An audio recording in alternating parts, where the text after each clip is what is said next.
Hello everyone, সবাই কেমন আছো? আমি অনেক ভালো আছি। আর সৌমিস কিচেনে সবাইকে অনেক স্বাগত। আজকে আমার রেসিপি হলো চাল কুমড়ো। একদম নতুন স্বাদের চাল কুমড়োর রেসিপি আমি আপনাদের সাথে শেয়ার করেছি। আশা করছি আপনাদের সবার খুব ভালো লাগবে। তো চলুন দেখে নিই এই চাল কুমড়ো বানানোর জন্য আমাদের কি লাগছে। তো দেখুন, প্রথমে আমি এখানে একটা কচি চাল কুমড়ো নিয়েছি। এরপর আমি চাল কুমড়োটাকে ছুলে নিয়েছি। চাল কুমড়োটা ছোলা হয়ে গেলে এরপর আমি চাল কুমড়োটাকে কেটে নেব।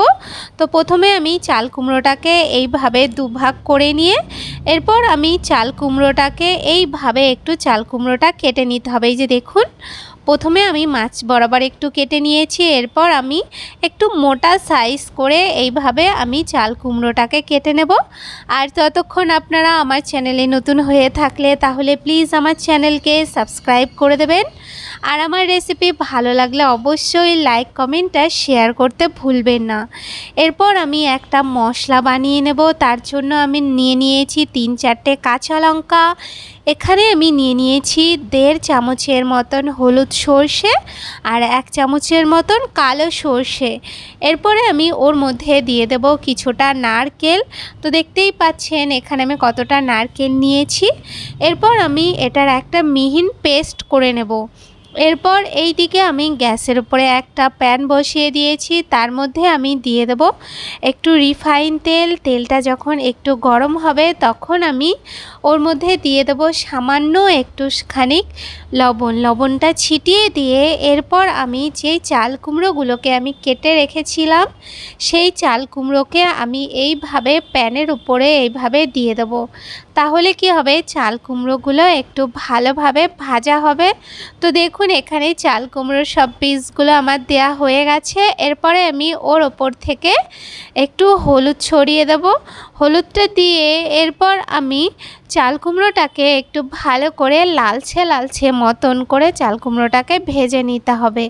আর এইভাবে চাল কুমড়ো যদি কেউ রান্না না করে থাকেন তো একবার এইভাবে চাল কুমড়ো রান্না করে দেখবেন।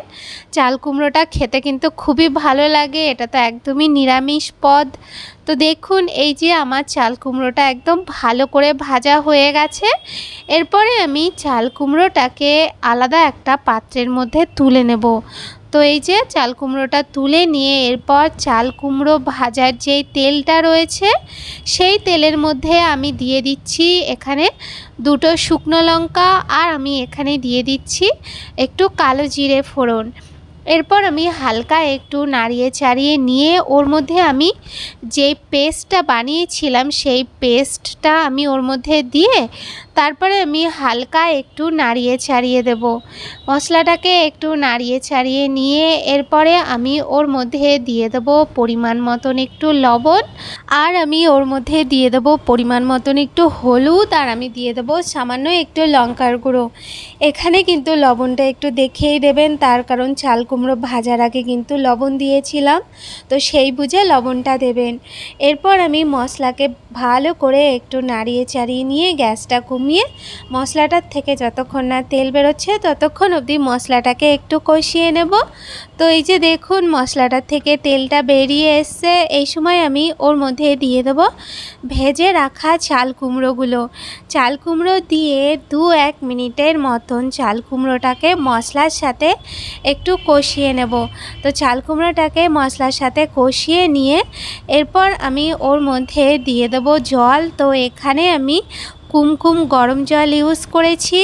জলটা দিয়ে এরপর একটু নাড়িয়ে চাড়িয়ে নিয়ে এরপর আমি ওর মধ্যে দিয়ে দিচ্ছি এখানে 3-4টের মতন কাঁচা লঙ্কা আর আমি এর মধ্যে দিয়ে দিচ্ছি সামান্য একটু চিনি। তো চিনিটা দিয়ে এরপর আমি নাড়িয়ে চাড়িয়ে দিয়ে এরপর আমি ঢাকা দিয়ে 5-7 মিনিটের মতন মিডিয়াম আঁচে একটু রান্না করে নেব। তো দেখুন, 5-7 মিনিট পর আমি ঢাকনাটা তুলে নিয়েছি আর এইদিকে আমাদের চাল কুমড়ো একদম রেডি। তো রেসিপিটা আপনাদের কেমন লাগলো আমাকে অবশ্যই কমেন্ট করে জানাবেন। আর রেসিপিটা কিন্তু আপনারা অবশ্যই গরম ভাতের সাথে ট্রাই করবেন। আশা করছি আপনাদের সবার খুব ভালো লাগবে। তো সবাই সুস্থ থাকবেন, ভালো থাকবেন। দেখা হচ্ছে নতুন রেসিপির সাথে। ধন্যবাদ।